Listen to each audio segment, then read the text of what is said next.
حلقة جديدة من أموركم طيبة، ومعانا شخصية من الشخصيات المثيرة للجدل في مجتمع طب الأسنان، البوليني. متهيألي محدش بيقول لك محمد. لا مفيش حد. البوليني محمد دي منتشرة قوي. البوليني ليها معنى؟ والله ملهاش معنى، هي حتة منطقة معينة يعني. منطقة أرياف يعني. تمام. لكن يعني البوليني ده اسم منطقة في عندنا. يعني أنا فلاح، فلما تنمر على الفلاحين عادي منها فيها يعني. خلاص ما فيهاش مشكلة. طيب عاوزين نعرف محمد البوليني. definition. محمد البوليني دكتور سنان 34 سنة في دمنهور، وخريج جامعة اسكندرية 2011. طيب قول لي بقى، انت دخلت اسنان يعني عن حب ولا بالاكراه ولا ايه؟ والله دخلت اسنان على المجموع يعني احنا زمان من الجيل بتاعنا ده الجيل اللي هو كان بيستخسر المجموع بتاعه. يعني انت كنت بتجيب مجموع فبتقدم ايه، يعني كنت كاتب طب مثلا، كنت كاتب كل كليات الطب اللي في العالم. كان نفسي اخش كليه الطب بصراحه، الحمد لله انا ما دخلتش. الحمد لله انا ما دخلتش، ما جاتليش يعني. كنت تبسم يوسف رقم 2. لا ده انا كنت حابه فشل ذريع، مخلص اسنان بالعافيه اصلا. انت شاطر ما شاء الله. لا والله ده انا كنت في الكليه كنت حمار يعني. كنت كاتب طب كلها وكنت كاتب اسنان. تمام. والصيدله دي ما كنتش مستعنيها، يعني انا من يومي مش مستعني صيدله، فجات لي اسنان اسكندريه. على اعتذار لاي صيدلي يسمع. يعني مش مستعنيها ككليه، والله يا مهنه جميله بمعهد سنتين فل خالص. تمام. فانت يعني يعتبر سبب دخولك المجموع. بس ما كانش فيه، انا الجيل بتاعنا ما كانش يعرف يعني ايه اسنان ولا بتاع في طب وخلاص. ده دكتور وخلاص. فانت حطيت بس انا قديم برضو. انت قديم قوي، انا قديم نص يعني. انت قديم جدا. شكرا.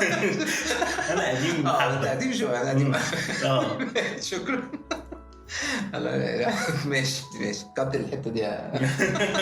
تعب. طيب طب انت كان عندك بلان بي مثلا لو انت مثلا ما جالكش الفراغ؟ انا اصلا كنت عايز اخش ألسن. ايه ده؟ انا اصلا كنت عايز اخش يعني ألسن. انت الاساسي بس ابويا قال لي انت هتطلع تسرح بجمال عند الهرم. انت دخلت ألسن هتطلع تسرح بجمال عند الهرم. فما دخلتش ألسن. بس انا يعني ألسن مش تطلع ايه؟ عشان انا بحب اللغات، كنت عايز ادرس لغات. تطلع بقى مترجم بس مثلا. مش عارف، احنا ما كناش بنبقى مخططين هنطلع ايه. بس هي احنا كنا بنبقى يعني ايه، بنخش كليه وربك يفرجها. الجيل بتاع دلوقتي بيخطط وعارف. لا بس ماشي، بس اصل ألسن دي كليه الناس تخشها بيبقى. انا كنت عايز ادرس لغات، انا كنت شاطر جدا جدا في عربي وانجليزي وفرنساوي. فانت كنت حمار فيزياء يعني انا كل المجموع اللي ناقصه في ثانويه عامه كان فيزياء ورياضه. فانت سبت كل اللي انت حابه ودخلت في كل فدخلت في اللي انا ما بحبوش. ماشي تمام. طيب اما دخلت بقى الكليه، صدمه الكليه بقى، انتقال من ثانوي للكليه، ايه بقى؟ ده صدمه رهيبه طبعا. انت بتخش الكليه بتلاقي الكليه شلل بقى. فالشلل اللي في الكليه دي طبعا انت بطبيعه الحال بتخش في شله الفلاحين. وانت جاي اسكندريه بقى يعني. انت جاي جامعه اسكندريه، فانت في الشله بتاع اسكندرانيه اللي هم كانوا مع بعض في المدرسه في اسكندريه، وفي الشله اللي هم بتوع الامريكان بقى والعيال اللي هم اللي كانوا بيلبسوا ليفايس ساعتها، ما اعرفش دلوقتي بيلبسوا ايه بقى. يعني ممكن ما يلبسوش خالص، الله اعلم الدنيا في الكليات وصلت لايه دلوقتي. والدفعه بقى اللي هم جايين من الاقاليم من البحيره بقى، فكنا احنا الناس بتوع البحيره وبتوع دمنهور وكده كنا مع بعض. بعد كده بقى بتبدا تتشكل الدنيا وتبدا تنفصل، تبدا تتعرف بقى. عرفت يعني عرفت تسلك. بتبقى في ناس بتلاقي اللي شبهها يعني. انت بتدور في الاول على اللي شبهك. بس انت عملت بقى اختراق بعد كده عملنا اختراق الحمد لله. عملنا اختراقات وجبنا الباسورد بتاعهم. طيب قول لي بقى، لو انت في الكليه الوقت في الكليه مثلا، يعني انت بتقول لي ان انت ما كنتش شاطر يعني في الكليه؟ كنت حمار. يعني بس عديت كل السنين عادي مفيش؟ لا مش كل السنين. لا والله الشطاره دي كلها. شطاره ايه؟ ما هو ما كان انا متخرج ما شاء الله. لا انت يعني انا كنت مثلا في الدفعه بتاعتنا 370 باين. تمام. انا كنت 300 حاجه و50. بس الخمسه في خمسه كنت 300 حاجه و40 حاجه كده يعني. 5 في 5. لا الخمسه في 6. 5 في 6. بس انت شكلك كنت مش شاطر كده مش شاطر، انت كنت مكبر. لا ما كنتش شاطر والله. انا ما كنتش انا طول عمري ما بحبش المذاكره. يعني انا كنت ممكن ابقى مثلا ماسك، يعني انا بحب التصفح. لكن انا اقعد اذاكر حاجه دي كانت صعبه بالنسبه لي. فانا عشان كده كنت على طول مثلا الحاجه اللي فيها قرايه او كده، في مواد كده بتصفحها الدنيا بتمشي معايا. المواد اللي محتاجه قرايه ومذاكره ورقه وقلم دي كانت بتبقى صعبه شويه معايا. تمام. فانت في الكليه يعني سنه وقعت وفي سنه دخلت سمر كورس او سنتين يعني بس كنت بقى بجيب ايه مقبول جيد مش عارف ما شاء الله يعني امل لو يعني مش اي حد معاه في الكليه. هي الكليه الكليه ملهاش لازمه. لا دي الكاميرا بتاعتي. دي الكاميرا الكليه ملهاش لازمه يا جماعه. التقدير اللي في الكليه، وانا اعرف الناس اللي كانوا دفعتنا كان في ناس بتجيب امتيازات كل سنه ودلوقتي على باب الله يعني برضه البودكاست ده هيبقى فيه كميه لا والله العيال الاولاد الصغيرين اللي معانا بيسمعوا. انا عمري ما نصحت حد يعني. انا انت لازم تذاكر والدنيا تمشي بتراك كويس، بس انا قصدي ان عمر ما كانت المذاكره اللي في الكليه في الجامعه. انا رايي ان عمر ما كان في مرحله نهايه اي حاجه. يعني انت ممكن لا الثانويه العامه نهايه الكون. انا مش متفق خالص مع اللي بيقول لك ان الثانويه العامه مش نهايه الكون. انا شايف الثانويه العامه لو انت من اسره بسيطه وما معكش فلوس وما معكش وعيلتك ما عندهاش ليجاسي، ما عندهاش شركات، ما عندهاش حاجه تبني عليها، انت من اسره عاديه موظف مش عارف ايه وما عندهمش فلوس، لم نفسك وذاكر في ثانويه عامه وريح في الكليه شويه. اصل الكليه كده كده هتتخرج. ايوه الكليه كده كده هتتخرج فيها اختيار مستقبل بقى بالظبط. لكن الثانويه انا شايف الثانويه العامه للاسر المتوسطه لحد من اسره متوسطه ومفيش حاجه تسنده نهايه العالم طبعا. ده من الهبل بقى بتاع الثانويه العامه وانت حبيبي وتعالى وبنتي جابت 60% اخدها فسحها واديها الملاهي واحدتها من فوق. مفيش الكلام ده. طيب قول لي لو حاجه رجع بيك الزمن لوقت الكليه ما كنتش هتعملها؟ حاجه ما كنتش هعملها والله مفيش حاجه. يعني انا فعلا كل الحاجات اللي انا مريت بيها استفدت منها. يعني انا كنت هقول لك كنت هذاكر اكتر مثلا. ما هو انا ما بعرفش فخلاص ما بعرفش. انا ما بعرفش اذاكر في قدراتي تمام. فمش هتوجع دماغك. اما مش بقدر اقعد على المذاكره. فانا لو رجعت طيب هنقول مثلا لما في الثانويه عامه مثلا كنت عاوز تذاكر اكتر طيب عشان تخش في ثانويه عامه؟ لا انا في ثانويه عامه عملت اللي تقدر عليه. انا كنت كانت مرضيه كده حلوه كده يعني. انا في ثانويه عامه كنت مهووس بالقرايه، فكنت بقرا كتير قوي، فكنت باخد من وقت المذاكره اصلا يعني. كنتش بخرج من البيت. انا كنت يا اما بذاكر يا اما بقرا يا اما بتفرج على التلفزيون. عندي عشق برضه التلفزيون. بحب التلفزيون جدا. تمام. ما انت ما كانش ليك اصحاب كتير؟ يعني كان ليا بس انا اهتماماتي كانت مختلفه يعني. فما كنتش يعني هو انت بتبدا في مرحله المراهقه ديت اهتمامات العيال ان هم يروحوا يقفوا مثلا قدام السنترال عشان البنت اللي طالعه من السنترال يبصوا لها وهي طالعه من السنترال يعكسوها، او يروحوا يقفوا قدام مدرسه التجاره او يلعبوا كوره او يلعبوا بلاي ستيشن. انا هرمونيه دي لا واهتمامات ذكوريه زياده عن اللزوم. انا ما كنتش بستوعبها قوي. مش نضج مني ولا حاجه، انا ما كنتش بعرف اعملها. يعني انا ما كنتش بعرف العب كوره مثلا، فطبيعي ان وكنت تخين اضخم من كده كمان، فكان الوضع صعب بالنسبه لي العب كوره. وما يعني موضوع البنات ده يعني انت عارف انت في الجيل بتاعنا ده كان البنات والرجاله مفيش فروقات بينهم يعني. الاثنين بشنبه يعني مفيش فروقات واضحه ما بينهم قوي. فما كانش الموضوع يعني يستهويك قوي يعني. كنت بقعد اقرا. انت متاكد ان احنا عندنا البودكاست؟ كنت بقعد اقرا والله. ما كنتش بهتم بالحاجات دي قوي.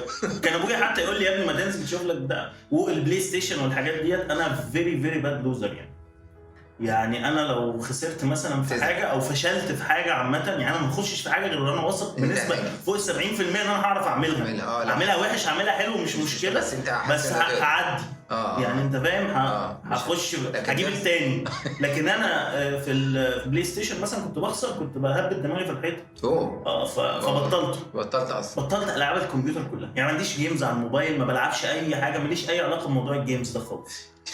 ان انا حتى لو خسرت قدام يعني الكمبيوتر بزعل كمان. يعني هو كده الكمبيوتر واجيبه على الايزي واخسر قدامه ازعل اتضايق واقعد يومين متضايق من الكمبيوتر مش شغلوش خصم. فاهمني؟ فانا عندي مشكله في الخساره. هتعرف البودكاست الكتاب احسن حاجه فعلا. الكتاب احسن حاجه والله فعلا يعني. انا حزين ان الجيل ده ما بيقراش. انا على فكره اصل انت يعني بتفكرني يعني وانا شبابي كده انا قريت كتير جدا. انا دلوقتي حزين ان انا برضو ما بقراش كتير لان المشغولات بقى. لا وبعدين بقت المعلومه سهله. يعني زمان كنت بقرا كتاب كامل عشان اوصل لحته معينه، دلوقتي انت بتخش تعمل سيرش بتوصل للحته دي في 5 دقائق. ايوه صح. فانا ليه اقرا كتاب كامل؟ صح. انت الكتاب انت كنت تستفيد منه اصلا. وانت بتدور على المعلومه دي وانت بتدور على المعلومه بقت سهله، تاخد 3 4 معلومات كده. الناس مستسهله كل حاجه دلوقتي، خلاص عايزين معلومه تتحط له في بقهم. اصلا انت بتيجي كده تشرح لحد حاجه تحاول بقى توصلها له جايه منين. لا ده بيزهق منه. ماشي يا دكتور ماشي. وتبقى ما لسه ما خلصتش طب والله المستعان يا دكتور ان شاء الله كل ده في 3 معدل التركيز بقى مع الناس بسبب الحاجات دي فعلا. ما بقتش الناس بتركز خالص. هو عايز فيديو 10 دقايق و10 دقايق 10 ثواني في المعلومه وخلاص. على دقيقه تقعد ترغي وتصدع. كويس. لا بس انت بتعمل لايفات بتقعد ساعه. بطلت والناس بطلت والله بطلت لان فعلا بقول لك انا حتى تركيزي قل. يعني انا بدات اتعرض للموضوع دوت ان فعلا تركيزي بقى قليل. سن اثر عليك. السن طب انت هتعديت ولا هتخليها؟ لو هتخلي دي هتخلي الاولانيه. قلت على الاولانيه بس قلت على الاثنين. طيب قول لي بقى، اما اتخرجت من الكليه ودخلت على الامتياز، سنه الامتياز بالنسبه لك عملت ايه؟ سنه الامتياز دي كانت اهم سنه في حياتي. يعني الناس اللي بوظت الدنيا ايام الكليه وما اتعدلتش وما اتظبطتش ايام الامتياز خلاص راحت خلاص تماما يعني. صحيح. لغايه دلوقتي بيحاولوا بعد ال30 كمان بيحاولوا لسه مش عارفين يلاقوا الدنيا فين يعني. لكن اللي بوظ ايام الكليه سنه الامتياز ديت فرصه رائعه. انا في سنه الامتياز دي انا كنت بتمرمط بقى يعني اتمرمطت وامي هي اللي حركتني يعني انا لو اتسبت لنفسي برضه زي معظم الرجاله يعني لو اتسبت لنفسي انا هقعد في الكومفورت زون بتاعتي اتغطى بالبطانيه واتفرج على التلفزيون واقرا كتب وخلاص على كده. امي نحررتني جامد يعني. لا يبارك فيها. هي اللي خلتني انزل وهي اللي يعني ودتني مستشفى. امي دكتوره فوصت عليا ونزلت اتمرنت مثلا مع دكاتره. ونزلت لا ما نزلتش اتمرنت في الامتياز. يعني انا كان التمرين بتاعي في الامتياز فكره ان انا اخش للدكتور في عيادته واتمرن معاه ديت كنت حاسسها تقيله على قلبي شويه. مش تحب كنت حاسسها تقيله يعني كنت العيادات يعني انا اقدر ده بكلامك على الجيمز والبتاع ده. انت مش هتبقى مستحمل حد مش هبقى مستحمل حد. مش هبقى مستحمل اغلس يعني. بص انا ما بحبوش لنفسي ما بحبوش للناس. انا بستحمل يعني. انا في ناس بتنزل معايا واكيد في ناس يعني زعلانه ان هي ما نزلتش معايا، بس انا بحب الشخص الصامت يعني أصلاً. انت هتنزل معايا صامت. انا صامت وانا شغال. انا ما اقدرش اديك معلومه وانا شغال لان المريض ما ينفعش يحس ان هو بيتشرح عليه. صحيح. يعني وحتى لو المريض دوت قابل ده. انا مش هقدر احسس المريض ان هو بيتشرح عليه لان هو بيتشرح عليه يبقى انا تركيزي الكامل مش معاه. صحيح. فانت فكره ان انت تنزل تتمرن في عياده وتطلب من الدكتور ان هو يشرح لك وتزعل جوه الحاله. يعني مش بيطلب جوه الحاله بس بيزعل بعد يعني وفي دكتور بيجي هو متخيل بقى ان انا كده هبقى مبسوط منه او دكتوره. كل خطوه بعملها يعني انا ركبت الرابر دام بحط الكلام بحط بتاع الله ينور يا دكتور. حطيت كلام الله ينور يا دكتور. الله ينور يا دكتور. حطت الكلام لا تحفه. مسكت الفورسبس ركبت الرابر دام عديت في نص. انا عيان كل حاجه الله ينور. في ايه عيان مره وقف كان عندي ايمانات جنب قال له انت صنايعي.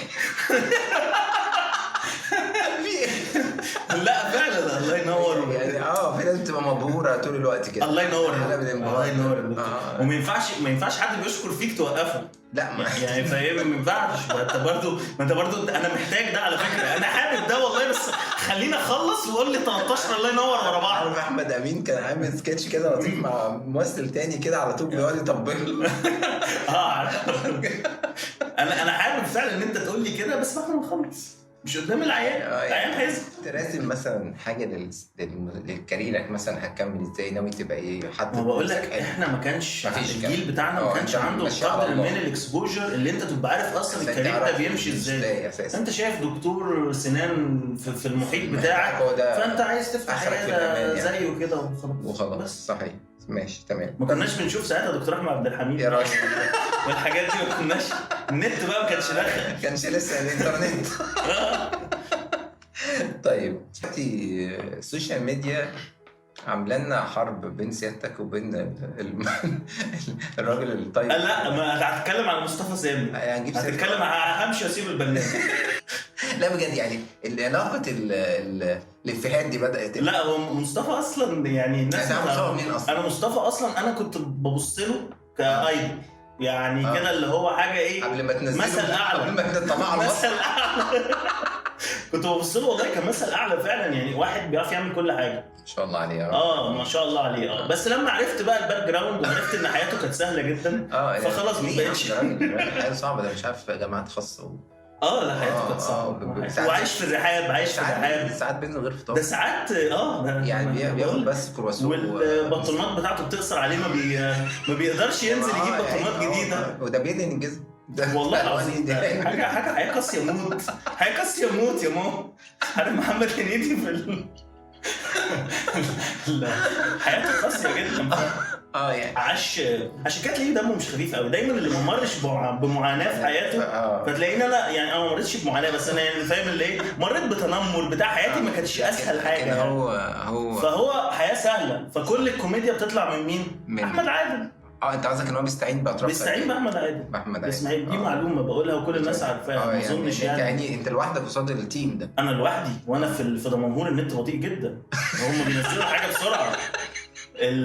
لا هو بيستعين باحمد عادل، بيعمل له الفيديوز، بيعمل له كل حاجه، حتى فكره الفيديوز احمد عادل اللي بيعملها. بس هو بيحط اسمه مصطفى. ضعيف جدا فكاهيا اصلا. والله انت عارف الناس اللي هم بيجيبوهم في سيجنتور لابسين الترنج الابيض الفاتح قوي ده، وبقيه المساجين لابسين ازرق، ده مصطفى بيعاني. يعني انا ساعات بكلمه يعني بيعاني لدرجه ان هو ايده شد عليه، مش قادر يعد الفلوس.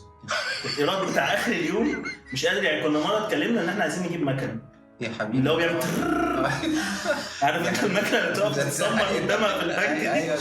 فهو حبيبي مش بيقدر عشان كده جاب مكنه فيزا اسهل. لما دي صعوبه، دي بيمر بصعوبات كتيره. بقول الراجل طب ما دي تجربه حياتيه. الراجل تجربته الحياتيه سريعه جدا وغنيه جدا. انا لسه بقول لك كنا بنتكلم في الفاصل على مصطفى كنا بنتكلم بعيد عن التصوير يعني. قلت لك الراجل حياته كلها ابس ما شاء الله، مفيش داونز. يعني الناس بيل جيتس ستيف جوبز عندهم ابس وداونز. مصطفى سامي عنده ابس بس. خلص كورس كومبوزيت، يخش يقفل الكومبوزيت، يخش في الزراعه، يخش في الاملانت، بياخد اداره على ايه؟ انا مش عارف. انا حسيت برضه ان هو يعني جه في حته يعني بياخد اداره على ايه بالظبط. هو جه اضاف لنا كده يعني جو بس يعني ورانا برضه لمحه عن حياه الناس دي.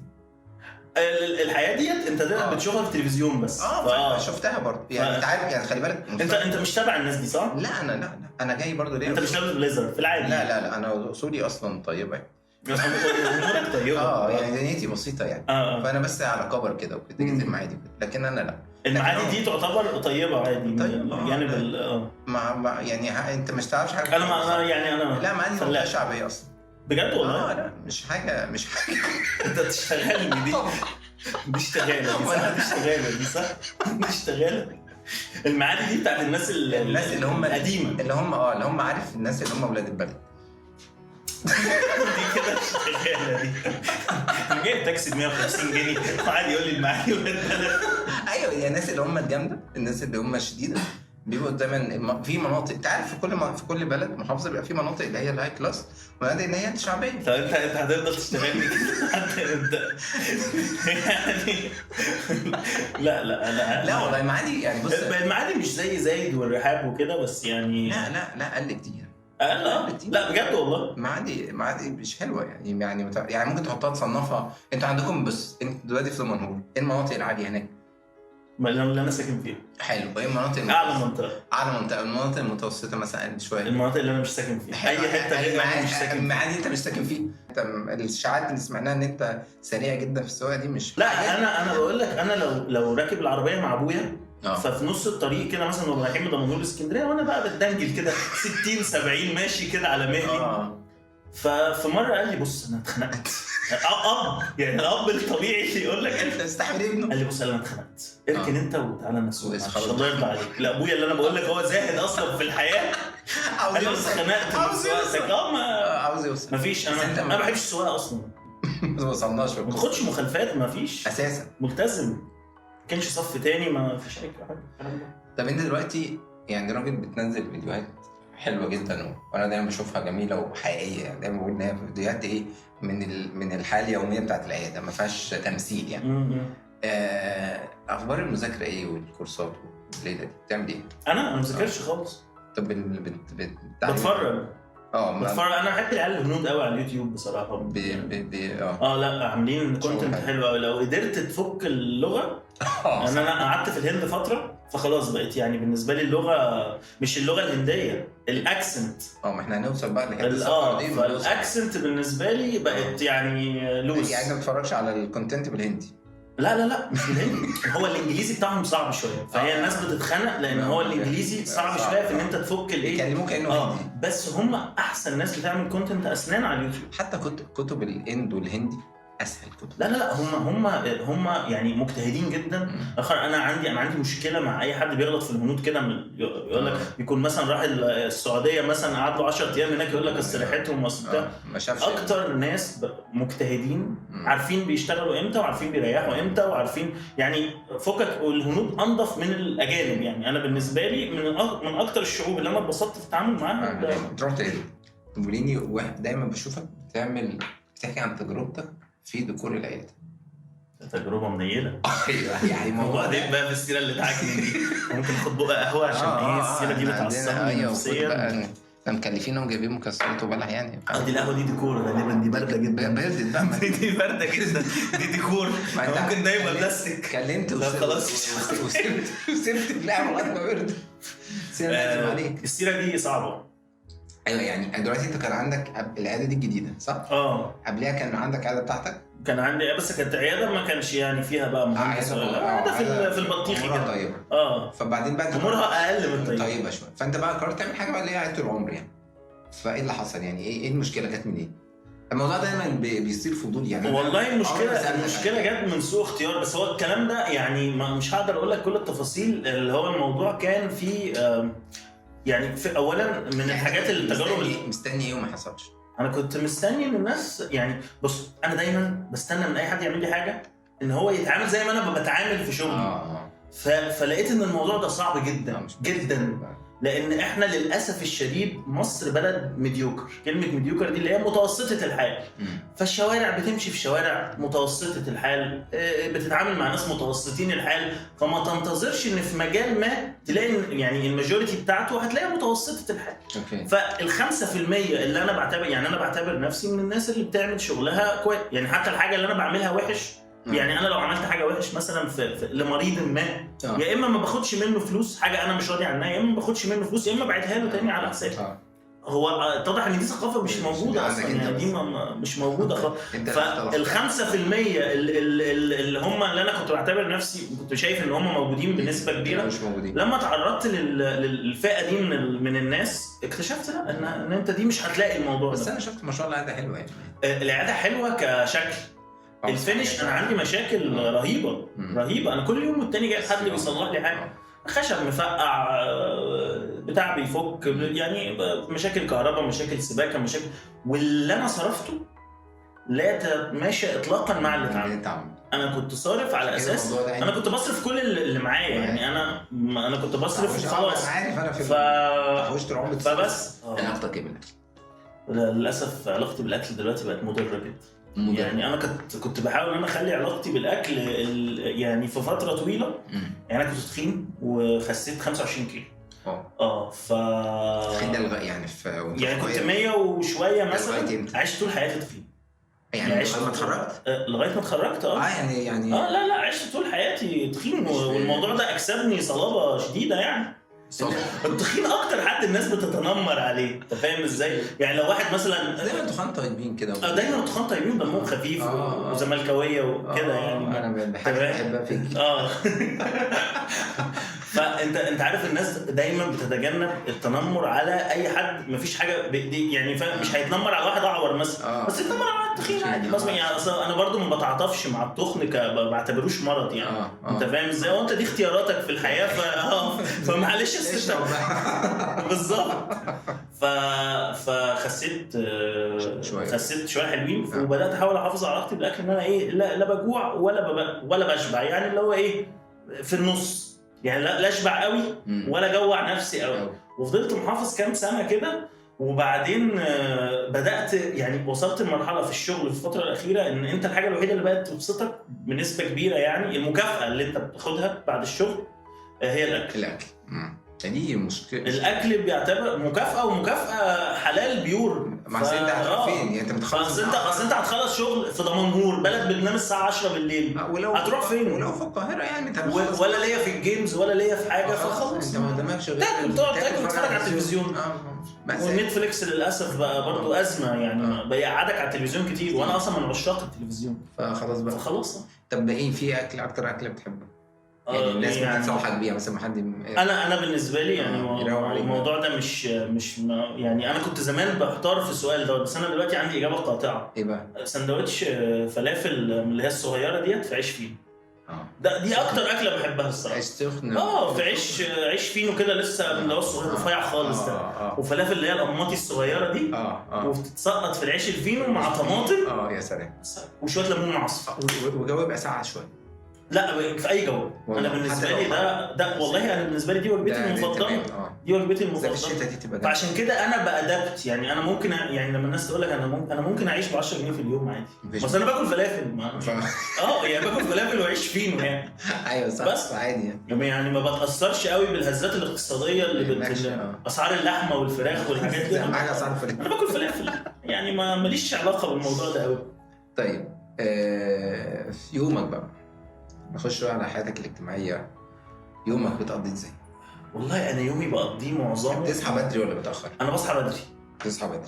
تمام. يومك يبدا مثلا الساعه كام؟ 8 ممكن مثلا 9 10 كده. تمام. دي بالنسبه لي بدري يعني. بتفرج على التلفزيون. انت بتبدا العياده الساعه كام اصلا؟ انا ببدا العياده مثلا قبل موضوع قطع الكهرباء ده كنت وظبت فتره طويله ان انا ببدا بدري، ببدا الساعه 11. كنت ببدا الساعه 11 وبخلص الساعه 7 8. الفتره دي كانت فتره مريحه جدا في حياتي، ويعني وظبطت شويه حياتي الاجتماعيه يعني. كويس. بعد كده للاسف موضوع قطع الكهرباء بوظ اليوم، فبقيت مضطر ان انا ابدا الساعه 2 2 ونص. فبقيت بخلص 10 11. وتصحى انت 9 مثلا؟ بقعد بقى اللي هو ايه بتظبط عندك حاجه. ما بحبش افطر قوي الصراحه. الوجبات انا وجبتي المفضله العشاء. يعني لا باكل في نص اليوم ولا باكل في اول يوم. انا بحب بقيت اليوم تمثيل ضوء يعني. لا ما باكلش طول اليوم والله. يعني انا ممكن اقعد طول اليوم ما اكلش، بس في العشاء بقى اكل كل حاجه مثلا ولا حاجه. يعني انا ممكن في العشاء اكل طعميه وسمك ولحمه وجبنه كده يعني. تمام. بجمع وجباتي بس انت كده مش هتتعب يعني. هي ما ما تحب تظبطك سندوتش فينو طعميه. انت مرضي كده. انا مرضي باي حاجه. في الاكل بالذات انا مرضي باي حاجه. زي ما بقول لك الطعميه يعني من الحاجات الايه المفضله. يعني انا مش من الناس القماصه قوي على الاكل. يعني الاكل بايت عادي. عمرك ما تتخانق على فطار ولا حاجه؟ فطار ما تحضرش؟ مفيش اصلا كده مش اكل ايه؟ تشرب بقى الاكل ده من الحاجات يعني اللي هي اشرب قهوه واتفرج على التلفزيون. انا عندي انا مزاجي التلفزيون بصراحه. بقى من اتفرج على التلفزيون. انا بتفرج على حاجات قديمه على التلفزيون يعني. انت ليك مسلسلات متخلفه عقليا كده. بجلد ذاتي يعني. لسه مخلص المسلسل بتاع مشوار امراه بتاع نادية الجندي. حاجه عظيمه جدا. بنصح اي حد انه يتفرج عليه. مسلسل رهيب بصراحه. لا عمل فني مكتمل. انا اول مره اعرف ان نادية الجندي عامل مسلسل. ده عامل كذا مسلسل. لا والله. بس مشوار امراه يعتبر افضل يعني انا عارف انها افلام بس. يعني انا استغربت ان هو ما خدش اوسكار نومينيشن في السنه بتاعته يعني. لا حاجه عظيمه بجد. طيب يعني انا بنصح اي حد والله يتفرج على المسلسل ده. يعني الدكاتره عاده بيبقى عندهم احساس بالتقصير ناحيه البيت. انا عندي احساس بالتقصير تجاه اي حاجه في حياتي. انا على طول عندي عقده كده ان انا مقصر في كل حاجه، وانا عندي عقده برضو ان انا يعني دايما حاسس ان انا اقل من المكان اللي انا فيه. يعني دايما حاسس ان كل حاجه مبهوقه عليا. الحاجات دي معرفش هل ده يعني لا استنى، انا كنت فاهم العكس. انت قصدك تقول ان انت حاسس ان اللي ربنا اكرمك بيه اكتر من انت تستحقه؟ انا فهمت. كنت فاكر ان انت ومقصر لا اصل مقصر على طول حاسس بالتقصير. طب انت كده يعني انا ما اجتهدتش كفايه عشان يعني يا سبحان رزق ربنا يا عم. لا بس لا يعني مثلا ناحيه البيت مثلا انت عاوز تقعد اكتر في البيت. ما انا بقعد طب ما حد بقى بيجي يلومك بتعمل ايه؟ بقعد في البيت كتير. انا بقعد في البيت كتير. انا بقول لك انا اجتماعيا مش افضل حاجه، لان انا يعني بس انت ما تديش كده. ما هو الناس واخدها عنك للاسف. ما بقعد مع الناس وجميل وكل حاجه، بس انا يعني ما بعرفش ان انا اشارك الناس اهتماماتهم للاسف. يعني انا اما تطلب هتلاقي يلاقوك. انا بحب اقعد مع الرجاله الكبار في السن اللي هم زهدوا في الحياه. بحس ان انا اهتماماتي اقرب ليهم شويه.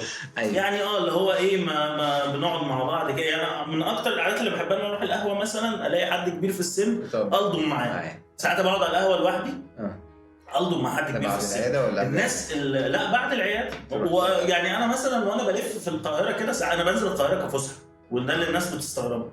انا القاهره بالنسبه لي هي الفسحه. يعني انا لا بحب الساحل ولا بحب الحته دي. انا القاهره بالنسبه لي انا انزل اتمشى في وسط البلد كده. رحت مع مصطفى سامي؟ لا الساحل ده ما بحسه مكان موبوء. ما بحبوش خالص، والموضوع ده صعب بالنسبه لي برضه. خلينا انا بحب بقول لك ان انا الضم كده مع حد كبير في السن اهتماماتنا والناس بتستغرب. يعني انا ببقى عارف حاجات اقدم من الجيل اللي انت فيه. بالظبط. انت تيجي معايا الجيل بتاعك. الاهتمامات الذكوريه بزياده اللي هي التعصب والمش عارف ايه ما بيجيش معايا. اصل انا لا بتكلم في عربيات ولا بتكلم في ساعات ولا يعني الحاجات دي ما بتجيش معايا قوي الصراحه. طيب كويس جدا. تنشنه صعبه. الرجاله على طول متنشنين. وانت حاسس ان انت عاوز تبقى في بعيد؟ انا مش عايز التنشن. اصل هيجي شيء يا اما هيجي. اصل بص القعده على القهوه بتبقى مع الرجاله اللي من سن يعني بتبقى عامله ازاي. يا اما بيشتكي لك مشاكل شغل، يا اما عايز يعرض عليك مشروع عشان شايف ان انت معاك فلوس وما عندكش التزامات، فعايز يعرض عليك مشروع نتاجره في نجيبه عربيه بطيخ وزي خوليو كده. فسلام يا صاحبي تمام. وانا دخلت كميه مشاريع فاشله فجدتي نحست اصلا منها. فلوسي جنبي كده بحطها جنبي كده. باي ذا واي انا كتير بشوف لك بوستات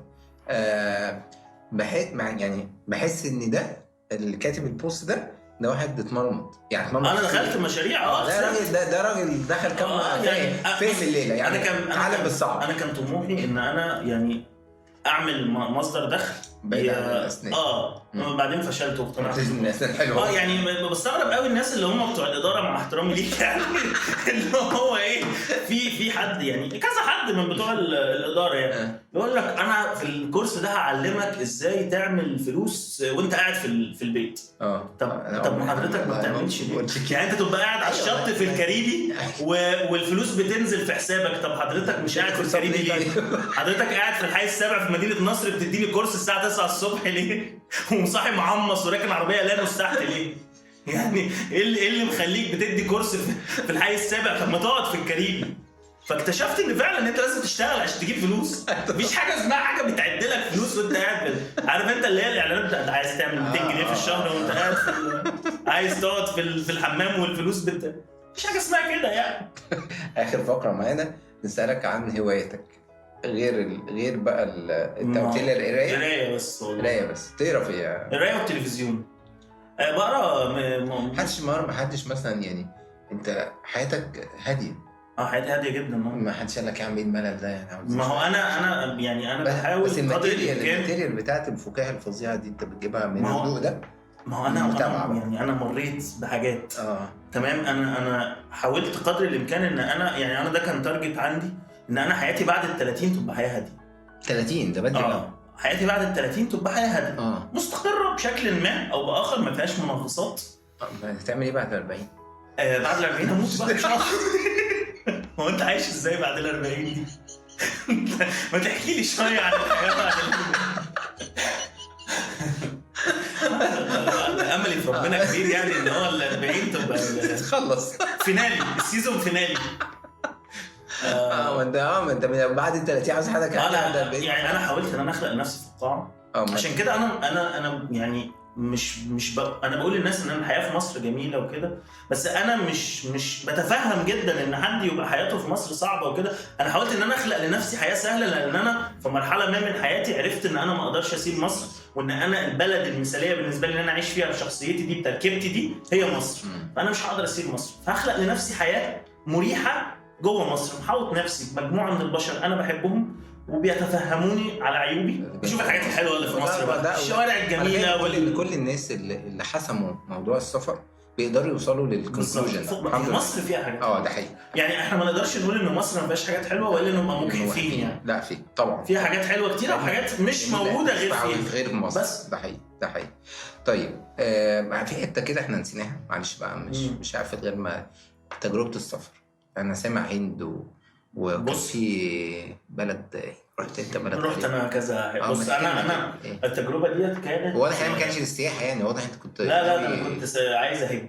فانا حتى كان عندي العياده بتاعه دمنهور دي كانت لسه بتتشطب، ما كنتش يعني عملت فيها حاجه، وكان عندي العياده بتاعه الارياف كانت شغاله. قلت يعني خليت حد يقف مكاني في العياده بتاعه الارياف والعياده بتاعه دمنهور، قلت لهم نعمل هولد بقى خلاص ونشوف الدنيا ماشيه ازاي.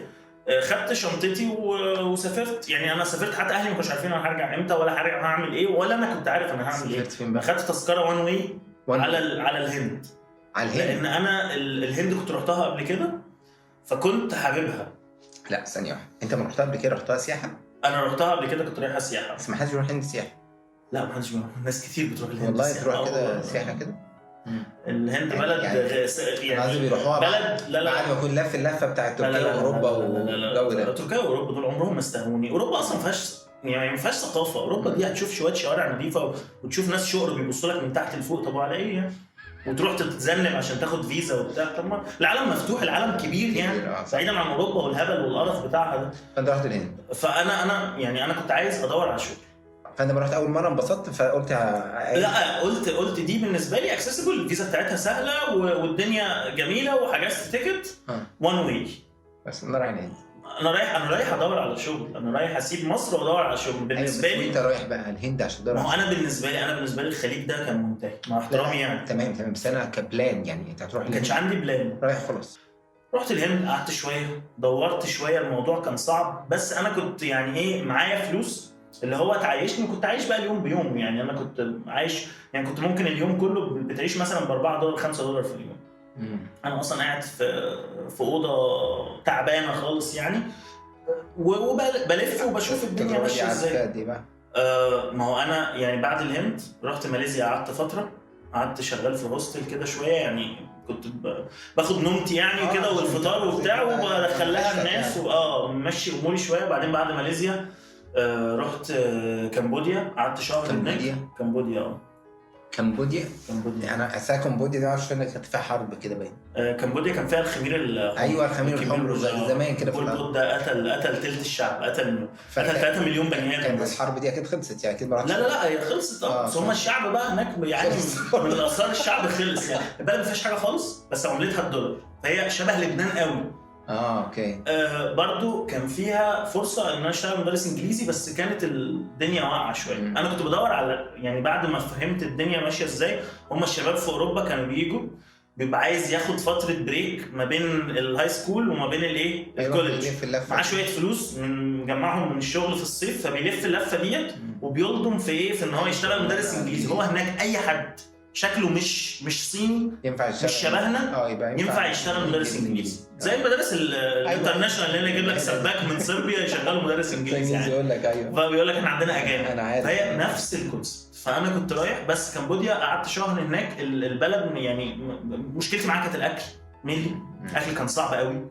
كل حاجه هناك فيها برك، لدرجه ان انا يعني لقيت راجل ابن حلال كده، راجل عجوز كده توسمت فيه خير. فكنت كل يوم بروح له كنت باخد ايه، رز وبيضه مقليه بس. رز وبيضه مقليه. اكتشفت ان البيضه المقليه حتى قليها بالدهنه بتاعت طب اكل ايه تاني؟ طيب فهم هناك عندهم موضوع صعب. والمطبخ الصيني يعني ما بيرميش حاجه من البيت، بتلاقي مناخير خنزير عايمالك في الشوربه كده في البتاع. كل حاجه عندهم هناك كده للاسف، بياكلوا كل حاجه، بياكلوا حاجات عجيبه يعني، تعابين وقطط وكلاب وصراصير. اللفه دي لغايه امتى؟ من 2016 لغايه طلعت من كمبوديا، رحت فيتنام، اشتغلت بقى في فيتنام. انت بجد رحت الدول دي؟ ايوه والله.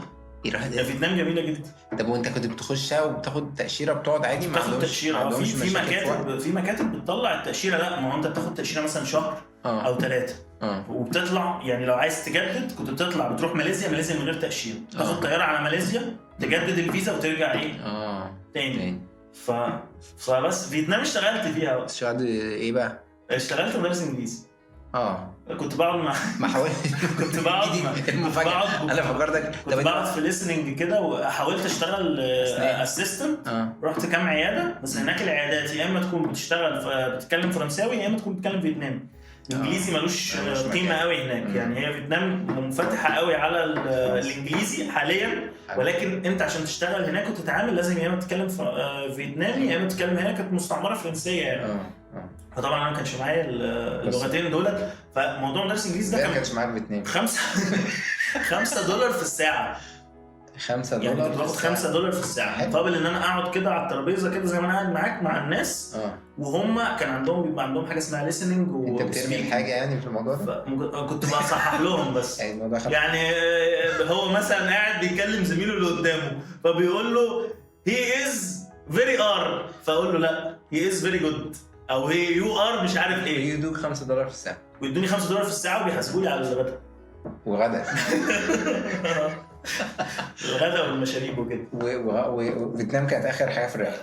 قعدت بقى في فيتنام شويه، وبعدين بعدين خدني الحنين بعد السنين جابني هنا. ما قدرتش بقى يعني رحت ماليزيا عشان اجدد وارجع تاني فيتنام. حصل موقف كده، حد تعب وبتاع في الهوستل وكان لوحده، فحسيت ان ممكن يحصل لي حاجه زي كده يعني. فرحت حجزت تذكره على طول على مصر ورحت راجع. كلمت الناس اعتذرت لهم مش هعرف اكمل وبتاع، بس انا كان ليا بوتنشال ان انا فعلا كان ممكن اكمل هناك. طب لا بس انا قصدي ده سنه كام يعني؟ 2016 رحت 2000 رجعت بقى 2017 سنه يعني. اللفه كلها في سنه؟ لا اقل من سنه يعني 7 شهور مثلا ولا حاجه. طب وايه اكتر حاجه استفدتها في اللفه دي غير الفرخه وغير الوجبه لا بص، انا طلعت بحاجه ان انا يعني ما اعرفش اعيش بره مصر. صعب. الكونكلوجن خدته مع نفسك؟ الكونكلوجن خدته ان انا عندي يعني انا بقدر اتكيف مع حاجات كتيره في حياتي، ولكن حته العيشه بره مصر دي كانت صعبه. بانك محبين التلفزيون يعني من دراويش عادل امام. طبعا. عادل امام اعظم حاجه جت في تاريخ مصر. حسيت قوي يعني الكاركتر. يعني عادل امام لما صاحبي الكاركتر بتاعه زيك بالظبط، فانا حسيت ان انت لا عادل امام ده حاجه يعني. عادل امام بص، عادل امام يعني انت الممثلين مثلا او الناس اللي احنا دلوقتي بنتكلم بنهري في اي حاجه تمام. ممكن الناس ما تتقبلش ان عادل امام يتكلم في اي حاجه، هتحس ان انت مصدقه. عنده يعني عنده خلفيه من الناس بتخليها تقبل منه يعني عادل امام لما يموت هتحس ان مصر فقدت حاجه كبيره. صح يعني. ماشي جميل. انا انبسطت جدا. وانا والله بجد. وانا والله انبسطت جدا. انا بس يعني ما اكلتش لا المكسرات ولا شربت القهوه. اعتقد ان انتوا شايلينهم الحلقه الجايه، فانا مش هجرحهم لكم يعني. ترخيص والله. خليهم ديكور الحلقه الجايه. انا قربتهم خفت. انا حسيتك اتربيت كده وبتمدلي البتاع ايدك بتترعش كده. كيلو مكسرات بكام؟ ما انا قلت كده، بس دي مش مكسرات، ده هو ده بلح وفرشين عليه رق مكسرات كده عشان يبان كتير. بس ده اداره برضه. يعني لو زودت شويه عليه هتلاقيه بلح. هو ملي بلح. بس لازم نبين لا طبعا. امال ايه؟ لحظه انا قربته لك انت يعني. بعيد برضه ستيل. يعني قدام الكاميرا يبان قريب، زي ما على الموقع بعيد، ده مش طالع منه. انا مبسوط جدا والله، كانت حلقه لطيفه. وانا والله يعني انت انسان جميل، وانا الله يبارك لك. يعني في ناس كده انت بتبقى انا قلت الكلام ده لكام دقيقه يعني. يا ترى ضحكت على مشاعر كام دقيقه قبل الكلمتين دول وانت شاب وسيم كده واسمك فتحي؟ عارف المشهد ده؟ قال له انت شاب اسمك فتحي عشان تضحك بيه على البنات. اختار اسم. ده احنا ممكن المشهد ده بقى واحنا بنقوله دلوقتي تلاقي ما حدش يعرفه. دي حاجه احنا بس اللي هنبقى عارفينها. الجيل اللي هو بتاعي اللي انت الجيل اللي هو خلاص المودع ده. شكرا حبيبي.